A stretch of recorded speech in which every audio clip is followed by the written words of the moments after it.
Hello అందరికీ నమస్తే. పోయిన నెలలో అయితే మా గౌరికి డెలివరీ అయితే అయింది. మా గౌరీ అంటే తెలుసు కదా మీకు.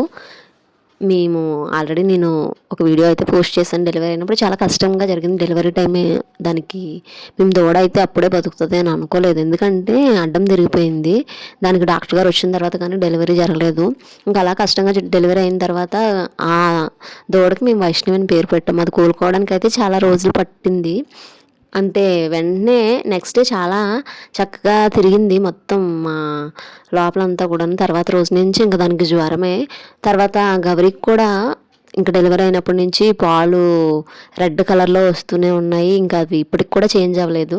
ఇంకా దానికి ఇంజెక్షన్స్ చేయిస్తున్నాం. ఇంకా ఆయుర్వేదంలో హోమియోలో కూడా దానికి తగ్గట్టు వైద్యం చేస్తున్నాం. కానీ అసలు ఎలాంటి మార్పు అనేది రాలేదు. తర్వాత వైష్ణవికి కూడా ఇంకా ఆ పాలు పట్టించడం వల్ల చాలా నీరసం అయితే వచ్చేసి దానికి జ్వరం అయితే తగ్గలేదనమాట. ఇంకా అందుకని చెప్పేసి డాక్టర్ని మేము చూపిస్తే ఆయన అన్నారు ఇంకా తల్లిపాలు పట్టొద్దనేసి ఇంకా బయట నుంచి ప్యాకెట్ పాలు తెప్పించి పట్టించేవారు. ఇంకా తాగి చక్కగా ఉండేది. కానీ ఇంకా ఫీవర్ అయితే మాత్రం నైట్ టైం చాలా ఎక్కువ వచ్చేసేది. ఇంకా ఫీవర్తో అది అసలు తిరగలేకపోయేది అసలు.